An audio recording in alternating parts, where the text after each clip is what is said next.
नमस्कार दर्शकों, सलाम दिल्ली न्यूज़ में आपका हार्दिक स्वागत है। आने वाले समय में दिल्ली सिख गुरुद्वारा प्रबंधक कमेटी के चुनाव होने वाले हैं।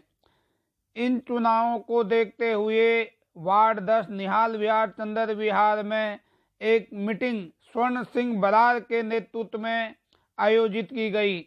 इस मीटिंग में आसपास के सैकड़ों की संख्या में सिख समुदाय के लोग पधारे हुए थे और इस अवसर पर दिल्ली सिख गुरुद्वारा प्रबंधक कमेटी के अध्यक्ष सरदार मनजीत सिंह सिरसा, अवतार सिंह हित, हरमीत सिंह कालका आदि पहुंचे हुए थे। सभी का स्वागत स्वर्ण सिंह बरार व सभी ने स्वागत किया। इस अवसर पर स्वर्ण सिंह को समर्थन देने के लिए सैकड़ों की संख्या में लोग पहुंचे हुए थे। मनजिंदर सिंह सिरसा ने विपक्षी दलों पर कटान ने आप तो सेवा लई है। मैं इस करके आपके चरणों 'ਚ बेनती करनी है। ये ਜਿਹੜੇ ਅੱਜਕੱਲ ਜਿਵੇਂ ਹਿੱਤ ਸਾਹਿਬ ਨੇ ਪਹਿਲਾਂ ਕਹੀ ਨਾ, ਇਹ ਹੈਗੇ ਨੇ ਬਰਸਾਤੀ ਮੈਂਡਕ। ਜਦੋਂ ਇਲੈਕਸ਼ਨ ਆ ਜੂਗੀ ਟਰ ਟਰ ਟਰ ਟਰ ਟਰ ਕਰਨ ਲੱਗ ਪੈਂਦੇ ਨੇ। ਉਹ ਦੋ ਭਰਾ ਨੇ, ਦੋਵਾਂ ਨੂੰ ਮੂੰਹ ਤੇ ਉਹ ਕਲਿੱਪ ਲਾ ਕੇ ਚੁੱਪ ਕਰਾਉਣਾ ਪੈਂਦਾ। ਪਹਿਲਾਂ ਤੇ ਕੰਪੀਟੀਸ਼ਨ ਇਹਦਾ ਦੋਵਾਂ ਦਾ, ਜਿਵੇਂ ਹੁਣ ਕਾਲਕਾ ਜੀ ਨੇ ਕਿਹਾ ਸੀ ਨਾ ਬਈ ਪਹਿਲੀ ਗੱਲ ਤੇ ਆ, मैं तो ये हैरान हाँ उन्होंने घर से उन्होंने बर्दाश्त किवें करते। मैं ठीक है ना, गलत करें घर से किवें बर्दाश्त करते भी बंदा इन्ना नेगेटिव, इन्ना गंद बोलने वाला कोई जिंदगी च। खालसा जी बस मैं आही गल तो एक सवाल पूछण लगा, जे तुहाडे चों अज ना जवाब मिले, कल मिल जे, परसों चौथ तुहाडे ध्यान च आ जे, बस तुसीं मैनूं एक फोटो एक वीडियो कदी कोई इहो जी दिखा दिओ जे जिथे ये भरा पंथ की अगवाई करने वास्ते लड़न मरन वास्ते जाके चौंच खड़ोते होण। एक फोटो लिया के दिखा दिओ जी, मैं इंतजार करूंगा जिद्दन मिल जे उधर जाके वीडियो हैगी है कोई कभी तो सोचा इको ही काम आउंदा है, गालां कड्डणियां, बस गालां कड्डी जो PhD है गालां दे अंदर। माफ करना यार, असीं वो लैवल नहीं अडॉप्ट कर सकते। असीं अज यंग बच्चे हैं, पढ़े लिखे, साडे बच्चे भी अगे मॉडरेट ने, पढ़े लिखे ने। असीं अपने बच्चों को की सेध देंगे जे गांधी बोली जावांगे। बस अगे कैमरा। अच्छा फिर एक होर देखो, एक नूं सुणदा नहीं, दोवें कंन बंद ने, मतलब तुहानूं पता कि मशीनां लगियां दोवां कन्नां 'च, इन्नी उच्ची बोली जाऊगा। मैं एकदम समझाया हो, मैं क्या अंकल जी तुहानूं नहीं सुणदा, तुहाडे मशीनां लगियां, लोकां नूं सुणदा है, तुसीं भुलेखे रौला पाई जांदे, लोकां नूं सुणदा, ये बोले नहीं बोले तुसीं जी। आ हाल ये लोगों के कोल कोई एजेंडा नहीं है, बस एक ही गल है, गाना कड्ढण वास्ते एक नवा एजेंडा चाहिए। और दूजे के बारे तुहानूं दस दिता, मैं तो नाम लेने पाप समझदा, मैं तो नाम लेने पाप, पर एक काम जरूर हो गया, सब तुसीं भी देखिया होगा, वो जी 2.5 लाख दी रमीज जी शॉलां होंदियां सी ना, उतर गईयां ने।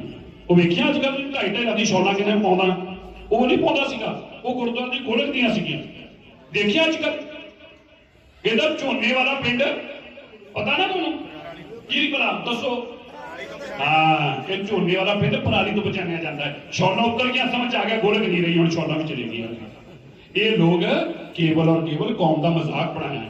मैं तुहानूं बस अंत च एक गल कहना चाहना, एक गल याद रखियो जे, अज भी अगर कोई सरकारां नाल लड़ाई लड़ रहा तो तुहाडी दिल्ली कमेटी आ, ये तो उन्हां दे झाड़ू बाजार ने, तुहाडी लड़ाई नहीं लड़नगे। जिद्दण तुहाडे विपता पै गई ना, जिवें किसानां ते विपता पई आ, ये लीडर छड्ड के भज गए, तुहानूं अज दिखाई नहीं दूंगा। तुहानूं कोई भी बीजेपी के खिलाफ, सरकार के खिलाफ अपनी आवाज बुलंद करता तो दिखाई नहीं दूंगा। ये सरकारां दे झाड़ू बाजार ने। ये सरकार अज एडे वड्डे अंदोलन च जो बोलते पे, जिद्दण सरदार साहब तुहाडे ते भीड़ पई ना, तुहाडे ते भीड़ पई, मेरे नौजवान तेरे ते भीड़ पई ना, ये तेरे नाल नहीं खलोणगे। ये झाड़ू दा सरकारां दे नाल झाड़ू बाजार ने, सरकारां दे नाल जाके खलोणगे। इस करके गल याद रखियो जे, ये अपनी इस कमेटी नूं तुसीं जींदियां रखना। जे तुसीं समझदे जे कि एक कमेटी ने वाकई देश और दुनिया के अंदर सिक्खी का बोलबाला किया है, सिक्खी की ताकत नूं मुशायरा किया है, अज लोग मनन लग पे ने कि दिल्ली कमेटी जिथे खड़ी आ उत्थे सरकार भी झुकती आ, ते फिर इस कमेटी नूं पहरेदार बन के, डंडा बन के, आप ओदे पैरोकार बन के ओदी लड़ाई लड़नी आ। आप अगे होके खड़े होना, असीं तुहानूं नहीं कहना होना, असीं तुहानूं अज कह चले। जे तुहानूं लगे साडे च नलायकी आ, ते फिर मैं तुहानूं खालसा जी एक बेनती कर लगा, साडे तो बेहतर बंदा लियाओ जे, ते सानूं फोन करके दस दिओ जे भी अज तुहाडे तो बेहतर मिल गया है, असीं तुहाडे कोल नहीं आवांगे, सानूं बेहतर कोई जाओ जे, सानूं लोड़ नहीं। फिर चंगा बंदा होना चाहिए, कोई माड़ी गल नहीं। पर ये याद रखियो, जिहड़ी गल पहिलां कही गई आ, ये लोग वही ने, कदी पौआ कहंदे ने, कदी 500 कहंदे ने, असल च इन्हां दी हैसियत खुद दी ये हैगी आ। तुसीं सारे लोग जानते हो कि अज 100 साल इस पार्टी ने जिस तरीके दे नाल 100 ਸਾਲਾਂ ਦੇ ਵਿੱਚ ਕੌਮ ਦੀ ਅਗਵਾਈ ਕੀਤੀ ਔਰ ਵੱਡੀਆਂ ਵੱਡੀਆਂ ਘਾਲਣਾ ਕੀਤੀਆਂ, ਵੱਡੇ ਵੱਡੇ ਮੋਰਚਿਆਂ ਦੀ ਜਿੱਤ ਹਾਸਲ ਕੀਤੀ। ਇਹ ਤਾਂ ਹੀ ਮੁਮਕਿਨ ਹੋਇਆ ਜਦ ਤੁਹਾਡੇ ਵਰਗੀ ਸੰਗਤ ਪਾਰਟੀ ਦੇ ਜੁਝਾਰੂ ਵਰਕਰ ਬਣ ਕੇ ਪਾਰਟੀ ਦੇ ਨਾਲ ਖਲੋਤੇ। ਅੱਜ ਅਸੀਂ ਦਿੱਲੀ ਸਿੱਖ ਗੁਰਦੁਆਰਾ ਪ੍ਰਬੰਧਕ ਕਮੇਟੀ ਦੀਆਂ ਚੋਣਾਂ ਬਾਰੇ ਗੱਲ ਕਰਨ ਇੱਥੇ ਆਏ। जिस तरीके ਦੇ ਨਾਲ ਤੁਹਾਡੇ ਲੋਕਾਂ ਦਾ ਜੋਸ਼ ਦੇਖਿਆ, ਵਾਕਈ ਇਸ ਗੱਲ ਦੀ ਖੁਸ਼ੀ ਹੁੰਦੀ ਹੈ ਕਿ ਜਦ ਕੋਈ ਕੰਮ ਕਰਨ ਨਿਕਲੀਏ ਔਰ ਲੋਕਾਂ ਦਾ ਜੋਸ਼ ਮਿਲੇ ਔਰ ਉਹਦੇ ਨਾਲ ਉਹਨਾਂ ਦੇ ਨਾਲ ਤੁਹਾਡੇ ਕੀਤੇ ਕੰਮਾਂ ਨੂੰ ਜਿੱਥੇ ਸ਼ਲਾਘਾ ਕੀਤੀ ਜਾਏ। ਮੈਂ ਸਮਝਦਾ ਕਿ ਦਿੱਲੀ ਸਿੱਖ ਗੁਰਦੁਆਰਾ ਪ੍ਰਬੰਧਕ ਕਮੇਟੀ ਦੀਆਂ ਜਿਹੜੀਆਂ ਚੋਣਾਂ 2013 ਦੇ ਵਿੱਚ ਹੋਈਆਂ, ਉਹਨਾਂ ਨੇ ਇੱਕ ਇਤਿਹਾਸ ਲਿਖਿਆ ਸੀ। ਉਹਨਾਂ ਨੇ ਇਤਿਹਾਸ ਲਿਖਿਆ, ਖਾਸ ਤੌਰ ਤੇ ਮੈਂ ਇਸ ਇਲਾਕੇ ਦੀ ਗੱਲ ਕਰ ਸਕਦਾ कि जिस तरीके दे नाल हुणे हित साहब ने दसिया कि अपने आप नूं शहनशाह कहवाण वाले, अपने आप नूं दिल्ली दा बादशाह कहलवाण वालियां दा जे मूंह भनिया ते तुसी संगत ने भनिया। क्योंकि मैनूं दिन बड़ी अच्छी तरीके दे नाल गल याद है कि जब इसे निहाल गल दी गल करदे हुंदे सी सरना साहब दे नाल हित साहब, ते वाकई उन्हां दी जुबान दे उत्ते सब तो पहला एक गल निकलदी सी और फिर कहंदे सी यार उत्थे दी गल छड्ड, उधर दी गल ते विकाऊ वोटे बाद जद वोटां आणगीਆਂ तद देख लांगे। ਇਹ ਉਹਨਾਂ ਦੀ ਦਿਮਾਗ ਦੀ ਇੱਕ ਮਾਨਸਿਕ ਸੋਚ ਸੀ ਜਿਹਦੇ ਕਰਕੇ ਅੱਜ ਵਾਕਈ ਸੰਗਤ ਨੇ ਉਹਨਾਂ ਨੂੰ ਇਸ ਸਿਆਸਤ ਤੋਂ ਬਾਹਰ ਕਰਤਾ ਔਰ ਰਾਜਨੀਤੀ ਤੋਂ ਬਾਹਰ ਕਰਕੇ ਅੱਜ ਘਰਾਂ ਵਿੱਚ ਦੋਨੋਂ ਭਰਾ ਬੈਠੇ हैं। आज दर्शकों का स्वागत है, देशवासियों का स्वागत है, भारतवासियों का स्वागत है। हम देश की राजधानी दिल्ली में गुरुद्वारा प्रबंधक कमेटी के चुनाव क्या बिगुल बज चुका है। सभी प्रत्याशी अपने अपने इलाकों के अंदर अपनी अपनी तैयारी में लगे हुए हैं। आज हम मौजूद हैं निहाल विहार क्षेत्र में। दर्शकों, बर्ट्रैंड रसेल एक मशहूर लेखक हुआ करते थे जो भारत के बड़े प्रेमी होते थे। उनकी किताबें बड़ी मशहूर हुआ करती थी। जब वो भारत की सैर करके जब वापस गए तो उनके देशवासियों ने, विदेशियों ने उनसे पूछा कि भारत में आपको सबसे बढ़िया चीज क्या लगी। उन्होंने कहा मुझे वहां पे सबसे बढ़िया जो चीज लगी, सबसे बेहतर जिसने मेरे मन को छुआ, वो भारत के गुरुद्वारे थे।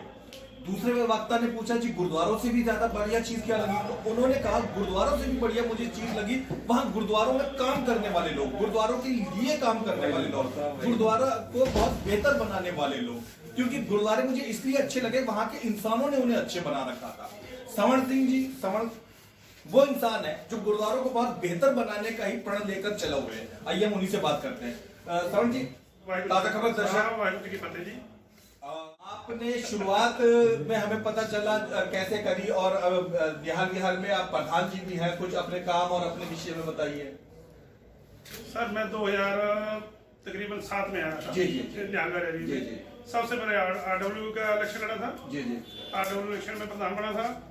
उसके बाद श्रोमणी अकाली दल दिल्ली जी जी सरना साहब के ज्वाइन किया था। जी। उसके अंदर मैं जो एज सर्कल प्रधान था। जी।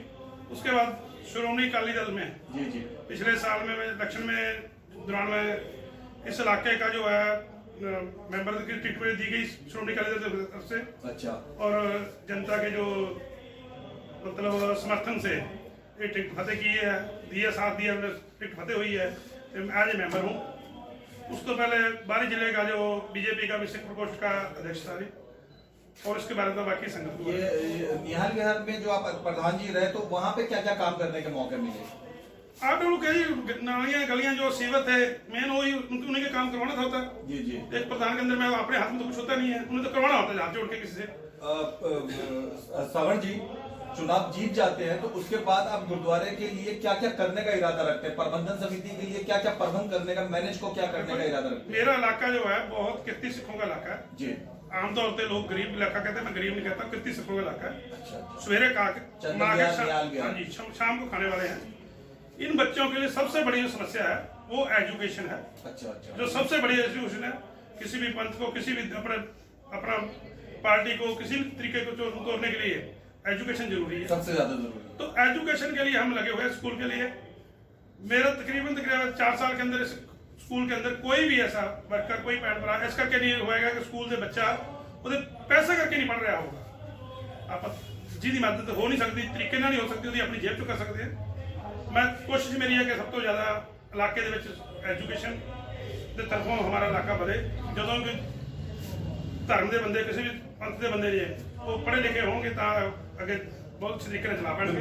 मेन मेरा मुद्दा है। बाकी इलाके की संगत में जो नशे का दौर बहुत चला हुआ है। जी जी, मैं मैं- इसी प्रश्न पे आने वाला था जी। मेन उस नशे के तहत भी हम बहुत कोशिश कर रहे हैं कि लोगों को समझा करा के कि गुरु साहब ने कैसे कैसे बलिदान दे के आज जो हमारे देश के जो बड़े बड़े नेता जो हमारे को बोल रहे हैं उग्रवादी, वक्फवादी, अलगवादी, हाँ जी, हाँ जी। जो बॉर्डर में मेरे भाई, मेरे जी, पिता, जी, मेरे जी, चाचा जी, ताऊ जी, बैठे मेरे हैं। भी। मैं एक जिम्मेदार का बेटा हूँ, स्वर्ण सिंह बराड़ मेरा नाम है, जी जी बठिंडा इलाके का हूँ, जी मालवा बेल्ट का।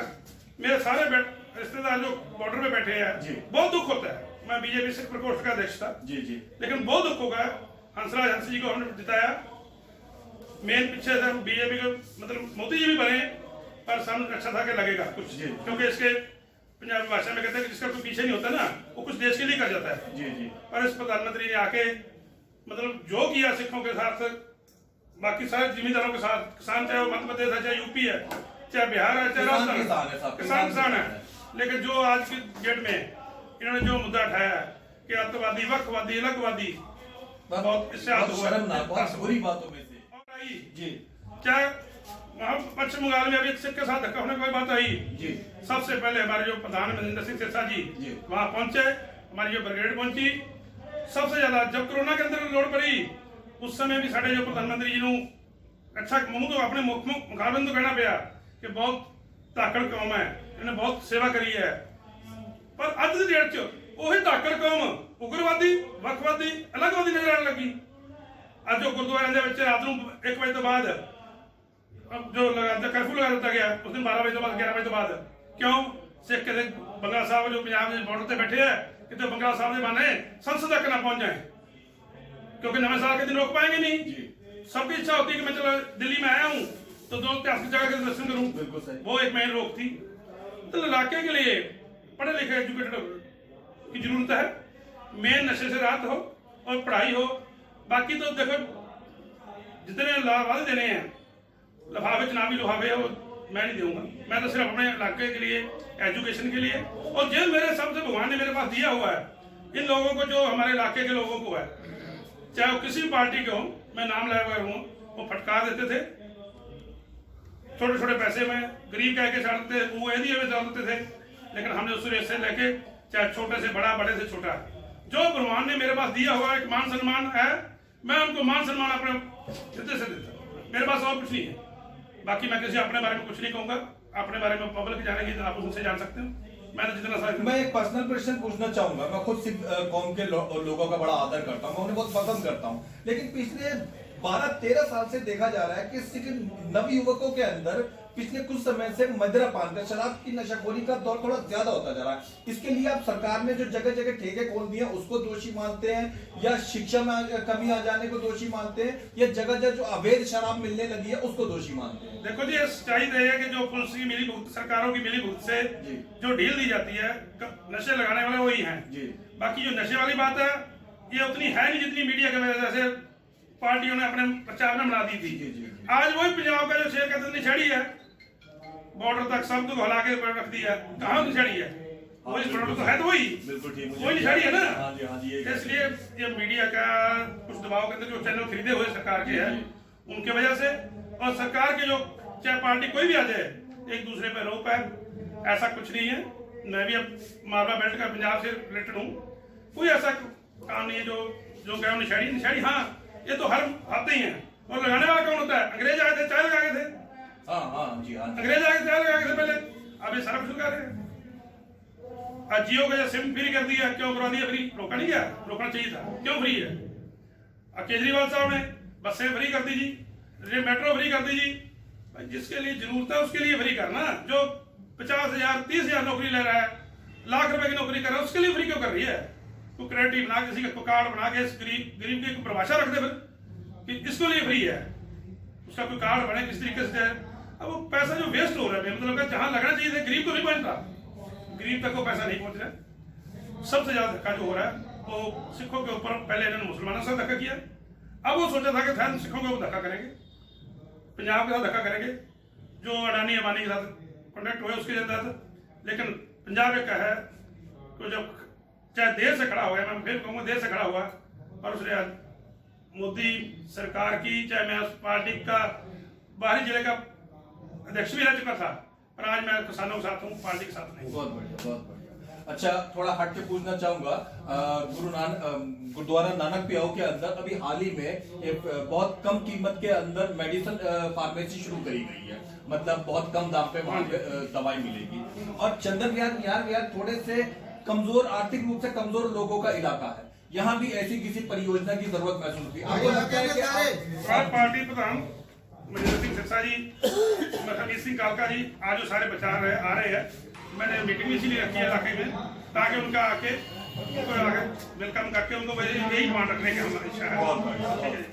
ਸਾਡੇ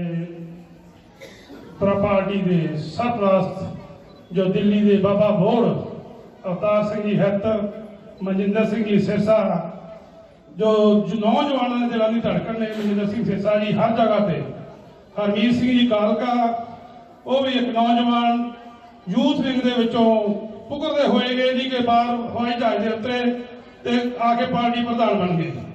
ਉਹਨਾਂ ਵੀ ਜੁਝੇ ਹੋਏ ਨੇਤਾ ਉਹ ਸਾਡੇ ਵਿੱਚ ਮੌਜੂਦ ਨੇ। ਬੀਬੀ ਰਣਜੀਤ ਕੌਰ ਜੀ, ਜਿਨ੍ਹਾਂ ਨੇ ਆਪਣਾ ਸਾਰਾ ਸਮਾਂ, ਬਹੁਤ ਜ਼ਿਆਦਾ ਸਮਾਂ ਨਾਲ ਐਜੂਕੇਸ਼ਨ ਦੇ ਜੋ ਟੀਚਰ ਹੁੰਦੇ ਹੋਏ ਵੀ ਉਹਨਾਂ ਨੇ ਬਹੁਤ ਸਮਾਂ ਜੋ ਪਾਰਟੀ ਨੂੰ ਦਿੱਤਾ ਹੈ। ਤੇ ਸਾਡੇ ਵੱਡੇ ਵੀਰ ਵਿਕਰਮ ਸਿੰਘ ਜੀ ਰੋਣੀ, ਵਿੱਕੀ ਮਾਨ ਜੀ ਤੇ ਹੋਰ ਬਹੁਤ ਪਤਵੰਤੇ ਸੱਜਣ ਤੇ ਇਲਾਕਾ ਨਿਵਾਸੀਆਂ ਨੂੰ ਸਭ ਤੋਂ ਪਹਿਲੇ ਗੁਰੂ ਫਤਿਹ ਪ੍ਰਵਾਨ ਕਰਨਾ ਜੀ। ਵਾਹਿਗੁਰੂ ਜੀ ਕਾ ਖਾਲਸਾ, ਵਾਹਿਗੁਰੂ ਜੀ ਕੀ ਫਤਿਹ। ਮੇਰੇ ਵੱਡੇ ਵੀਰ ਸਰਜੀਤ ਸਿੰਘ ਜੀ ਜੀਤੀ, ਚਾਹੇ ਮੈਨੂੰ ਇਸ ਇਲਾਕੇ ਦੇ ਵਿੱਚ ਪਾਰਟੀ ਦੀ ਟਿਕਟ ਦੇ ਕੇ ਸਰਦਾਰ ਮਨਜਿੰਦਰ ਸਿੰਘ ਸਿਰਸਾ ਜੀ, ਸਰਦਾਰ ਸੁਖਬੀਰ ਸਿੰਘ ਜੀ ਬਾਦਲ ਤੇ ਹਰੇਕ ਅਹੁਦੇਵਾਰ ਨੇ ਮੈਨੂੰ ਇਸ ਇਲਾਕੇ ਦੀ ਟਿਕਟ ਦਿੱਤੀ, ਪਰ ਮੈਂ ਅੱਜ ਇਸ ਮੰਚ ਤੋਂ ਸਾਰਿਆਂ ਦੇ ਵਿੱਚ ਕਬੂਲ ਕਰਾਂਗਾ ਕਿ ਜਿੱਤ ਮੇਰੇ ਵੱਡੇ ਵੀਰ ਸਰਜੀਤ ਸਿੰਘ ਜੀਤੀ ਜੀ ਦੀ ਵਜ੍ਹਾ ਨਾਲ ਮੈਨੂੰ ਮਿਲੀ ਸੀ, ਕਿਉਂਕਿ 10 ਟਿਕਟ ਦੀ ਮੰਗ ਕੀਤੀ ਸੀ, ਪਰ ਉਸ ਤੋਂ ਪਹਿਲੇ ਟਿਕਟ ਮੇਰੇ ਵੱਡੇ ਵੀਰ ਸਰਜੀਤ ਸਿੰਘ ਜੀਤੀ ਜੀ ਨੂੰ ਅਲੌਸਮੈਂਟ ਹੋ ਚੁੱਕੀ ਸੀ। ਜਦੋਂ ਉਹਨਾਂ ਨੂੰ ਪਤਾ ਲੱਗਿਆ, ਉਹਨਾਂ ਨੇ ਮੈਨੂੰ ਫੋਨ ਕਰਕੇ ਆਪ ਬੁਲਾਇਆ ਸੀ ਕਿ ਸਵਰਨ ਸਿੰਘ ਜੀ ਇਲੈਕਸ਼ਨ ਲੜਨਾ ਹੈ। ਮੈਂ ਕਿਹਾ ਜੀ। ਉਹਨਾਂ ਨੇ ਕਿਹਾ ਫਿਰ ਜੇ ਮੈਂ ਵੀ ਸਾਥ ਦੇ ਦਿਆਂ। ਮੈਂ ਕਿਹਾ ਜੀ ਇਹਨਾਂ ਕੀ ਭਾਲੇ ਦੋ ਅੱਖਾਂ। ਮੈਂ ਕਿਹਾ ਜੀ ਮੈਂ ਤਾਂ ਚਾਹੁੰਦਾ ਹੀ ਹੈ ਕਿ ਆਪ ਜੀ ਸਾਥ ਦਿਓ। ਮੈਂ ਕਿਹਾ ਜੀ ਆਪ ਜੀ ਦਰਸ਼ਨ ਕਰਨ ਕਦੋਂ ਆਈਏ? ਅਗਲੇ ਦਿਨ ਅਸੀਂ ਗਏ। ਉਹਨਾਂ ਨੇ ਆਪਣਾ ਪੂਰਾ ਸਮਰਥਨ ਦੇ ਕੇ ਸਰਦਾਰ ਮਨਜਿੰਦਰ ਸਿਰਸਾ ਜੀ, ਉਸ ਸਮੇਂ ਪ੍ਰਧਾਨ ਸਨ ਮਨਜੀਤ ਸਿੰਘ ਜੀਕਾ ਜੀ, ਉਹਨਾਂ ਨੂੰ ਫੋਨ ਕਰਕੇ ਕਿਹਾ ਗਿਆ ਕਿ ਜੀ ਮੇਰੀ ਟਿਕਟ ਇਹਨਾਂ ਨੂੰ ਦਿੱਤੀ ਜਾਵੇ। ਮੈਂ ਜਦੋਂ ਤੱਕ ਵੀ ਇਸ ਇਲਾਕੇ 'ਚ ਰਵਾਂਗਾ, ਇਹ ਵੱਡੇ ਵੀਰ ਦਾ ਤਾਂ ਰਿਣੀ ਰਵਾਂਗਾ, ਨਾਲ ਪਾਰਟੀ ਦਾ ਰਿਣੀ ਹਾਂ, ਜਿਨ੍ਹਾਂ ਨੇ ਮੌਕਾ ਮੈਨੂੰ ਸਾਧ ਸੰਗਤ ਸੇਵਾ ਕਰਨ ਦਾ ਮੌਕਾ ਦਿੱਤਾ। ਉਸ ਤੋਂ ਬਾਅਦ ਜੋ ਇਲਾਕਾ ਨਿਵਾਸੀਆਂ ਨੇ ਮਾਣ ਬਖਸ਼ਿਆ ਇਸ ਇਲਾਕੇ ਦੇ ਮੈਂਬਰ ਬਣਨ ਦਾ, ਕਿਉਂਕਿ ਠੀਕ ਹੈ ਟਿਕਟ ਪਾਰਟੀ ਨੇ ਦਿੱਤੀ, ਪਰ ਜਿਹੜੀ ਜਿੱਤ ਦਾ ਸਿਹਰਾ, ਜਿਸ ਦਾ ਸਿਹਰਾ ਉਹ ਮੇਰੇ ਵੱਡੇ ਵੀਰ, ਬਜ਼ੁਰਗ, ਭੈਣ ਭਰਾ ਸਾਰਿਆਂ ਨੇ ਹੰਭਲਾ ਮਾਰ ਕੇ ਜੋ ਜਿੱਤ ਮੈਨੂੰ ਦਵਾਈ ਸੀ। 10 ਅੱਜ ਤੋਂ 4 ਸਾਲ ਪਹਿਲੇ ਮੈਂਬਰ ਬਣਿਆ ਸੀ, ਅੱਜ ਤੱਕ ਉਹੀ ਗੱਡੀ, ਉਹੀ ਸਕੂਟੀ ਉੱਥੇ ਨਹੀਂ ਹੈ, ਮੈਂ ਕੋਈ ਉੱਪਰ ਨਹੀਂ ਪਹੁੰਚਿਆ।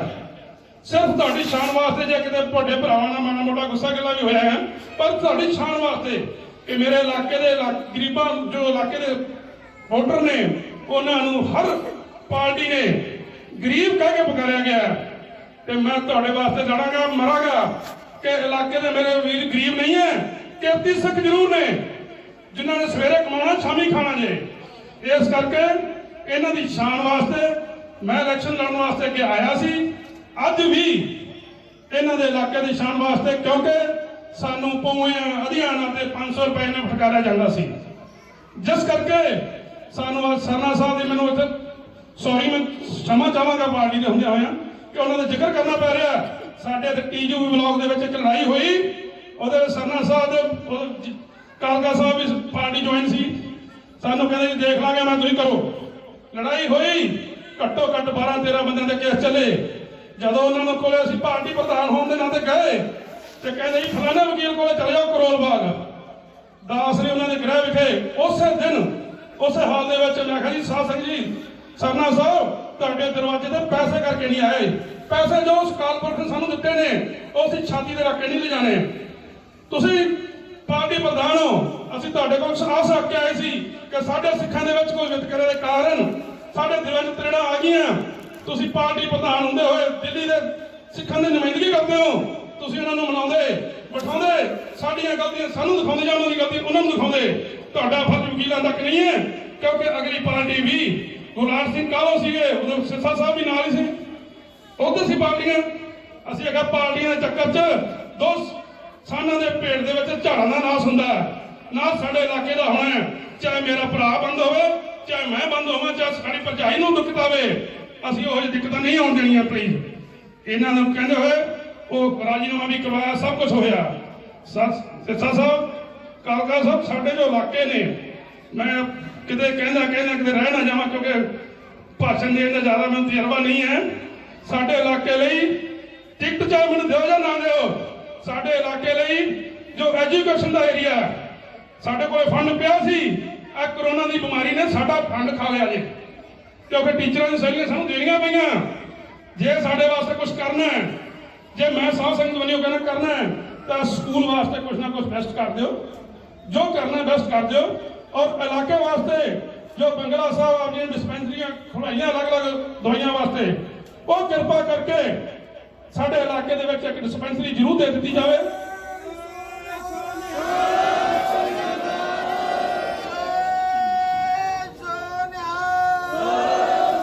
ਦੂਸਰੀ ਗੱਲ, ਜੋ ਦੋ ਵੱਡੇ ਭਰਾਵਾਂ ਦੇ ਵਿੱਚ ਕਿਸੇ ਵਿਤਕਰੇ ਕਰਕੇ ਜੋ ਫਟ ਪੈਂਦੇ ਨੇ ਆਪਸ ਵਿੱਚ, ਮੈਂ ਇਸ ਮੰਚ ਤੋਂ ਸਾਰੀ ਸਾਧ ਸੰਗਤ ਦਾ ਨਹੀਂ ਹੈ ਜਿਨ੍ਹਾਂ ਨੇ ਆਪਣੇ ਥੋੜੇ ਜਿਹੇ ਸੱਦੇ ਦੇ ਵਿੱਚ ਬਰਸਾਤ ਦੇ ਮੌਸਮ ਵਿੱਚ ਵੀ ਪਹੁੰਚੇ ਨੇ। ਮੈਂ ਇੱਥੋਂ ਆਪ ਜੀ ਨੂੰ ਖੁੱਲ੍ਹਾ ਕਹਾਂਗਾ, ਮੈਂ ਸ਼੍ਰੋਮਣੀ ਅਕਾਲੀ ਦਲ ਬਾਦਲ ਦੇ ਨਾਲ ਅੱਜ ਪੂਰਾ ਖੜਾ ਹਾਂ, ਪ੍ਰੋਪਰ ਖੜਾ ਹਾਂ। ਕਿਸ ਕਰਕੇ ਖੜਾ ਹਾਂ? ਉਹ ਆਪ ਜੀ ਦੀ ਜੁਝਾਰੂ ਨੀਤੀ ਕਰਕੇ ਖੜਾ ਹਾਂ। ਜਿੱਥੇ ਵੀ ਕੇਰਲ ਦੇ ਵਿੱਚ ਜਾਂ ਕਿੱਥੇ ਵੀ ਲੋੜ ਪੈਂਦੀ ਹੈ ਬੰਗਾਲ ਦੇ ਵਿੱਚ, ਉੱਥੇ ਆ ਬਾਰਡਰਾਂ ਤੇ ਜਾ ਕੇ ਆਪ ਜੀ ਜੋ ਲੜਾਈ ਲੜ ਰਹੇ ਹੋ। ਅਮੀਰ ਸਿੰਘ ਕਾਲਕਾ ਜੀ, ਸਾਡੇ ਹਿੱਤ ਸਾਹਿਬ ਜੋ ਪਟਨਾ ਸਾਹਿਬ ਦੀ ਸ਼ਾਨ ਬਣੇ ਹੋਏ ਨੇ, ਇੱਥੇ ਸਾਡੇ ਪ੍ਰਧਾਨ ਸਾਹਿਬ, ਇਹਨਾਂ ਦੇ ਕਰਕੇ ਸਾਨੂੰ ਸੇਧ ਮਿਲਦੀ ਹੈ ਕਿ ਜੇ ਸਾਨੂੰ ਟਿਕਟਾਂ ਛੱਡਣੀਆਂ ਪੈਣ, ਅਸੀਂ ਟਿਕਟਾਂ ਛੱਡ ਦਾਂਗੇ। ਪਰ ਦੇਖੋ, ਸਾਨੂੰ ਇੱਕ ਕੰਮ ਰਹੂਗਾ ਜ਼ਿੰਦਗੀ ਭਰ ਲਈ, ਆ ਨਾਲਾ ਪਾਰ ਕਰਕੇ ਗੇਟ ਤੇ ਲਿਖਿਆ ਹੋਇਆ ਕੁੱਤੇ ਸੇ ਸਾਵਧਾਨ, ਬਾਹਰ ਲਿਖਿਆ ਹੁੰਦਾ ਗੇਟ ਤੇ, ਉਹਨਾਂ ਚੀਜ਼ਾਂ ਤੋਂ ਬਚਾ ਕੇ ਰੱਖਿਓ ਕਿਰਪਾ ਕਰਕੇ, ਕਿਉਂਕਿ ਸਾਨੂੰ ਉਹ ਨੀਚਾ ਦੱਸਦੇ ਨੇ, ਨੀਚਾ ਦਿਖਾਉਣਾ ਚਾਹੁੰਦੇ ਨੇ। ਇਹਨਾਂ ਚੀਜ਼ਾਂ ਕਰਕੇ ਮੈਂ ਇਲੈਕਸ਼ਨ ਲੜਿਆ ਸੀ। ਮੇਰਾ ਕੋਈ ਮਕਸਦ ਨਹੀਂ, ਮੈਂ ਪੈਸੇ ਕਮਾਉਣ ਵਾਸਤੇ ਇਲੈਕਸ਼ਨ ਮੈਂਬਰ ਨਹੀਂ ਬਣਿਆ ਸੀ ਜਾਂ ਕੋਈ ਨੀਤੀ ਹੋਰ ਰੱਖ ਕੇ ਨਹੀਂ ਬਣਿਆ ਸੀ। ਮੇਰਾ ਮਕਸਦ ਸੀ ਮੇਰੇ ਭੈਣ ਭਰਾਵਾਂ ਦਾ ਜੋ ਰੁਤਬਾ ਹੈ ਉਹ ਬਹੁਤ ਗਿਰਦਾ, ਕਿਉਂਕਿ ਮੈਂ ਵੀ ਨਿਹਾਲ ਦਾ ਨਿਵਾਸੀ ਹਾਂ। ਜਦੋਂ ਨਾਮ ਨਿਹਾਲ ਦਾ ਆਉਂਦਾ ਸੀ, ਦਾਸ ਵੀ ਉਹਦੇ ਵਿੱਚ ਸ਼ਰਮਿੰਦਾ ਮਹਿਸੂਸ ਕਰਦਾ ਸੀ, ਕਿਉਂਕਿ ਦਾਸ ਨੂੰ ਦਿੱਤੀ ਹੋਈ ਅਕਾਲ ਪੁਰਖ ਦੀ ਬਖਸ਼ਿਸ਼ ਸਦਕਾ 2,500 ਦਿਨ 2700 ਦੀ ਜਗ੍ਹਾ ਹੈ। ਜੇ ਮੈਂ ਇਲੈਕਸ਼ਨ ਦੇ ਵਿੱਚ 100-200 ਲਾ ਦਿਆਂਗਾ ਤਾਂ ਫਰਕ ਨਹੀਂ ਪੈਣਾ, ਤੇ ਜੇ ਕਮਾਵਾਂਗੇ ਤਾਂ ਫਰਕ ਨਹੀਂ ਪੈਣਾ, ਨਾਲ ਉਹ ਵੀ ਨਹੀਂ ਜਾਣੀ। ਇਸ ਕਰਕੇ ਪਾਰਟੀ ਜੋ ਫੈਸਲਾ ਕਰੇਗੀ, ਮੈਂ ਪਾਰਟੀ ਦੇ ਫੈਸਲੇ ਦੇ ਨਾਲ ਆਇਆ, ਪਰ ਨਾਲ ਇਲਾਕੇ ਨੂੰ ਧਿਆਨ ਰੱਖਦੇ ਹੋਇਆ ਆਪ ਜੀ ਜੋ ਫੈਸਲਾ ਕਰੋਗੇ, ਮੇਰੇ ਵੱਡੇ ਵੀਰ ਜੀਤੀ ਜੀ, ਅਗਰ ਇਹਨਾਂ ਨੇ ਟਿਕਟ ਦੇਣੀ ਹੈ, ਜੋ ਮੈਂ ਸਾਥ ਦੇਵਾਂਗਾ, ਇਹ ਨਹੀਂ ਕਿ ਨਹੀਂ ਦੇਵਾਂਗਾ।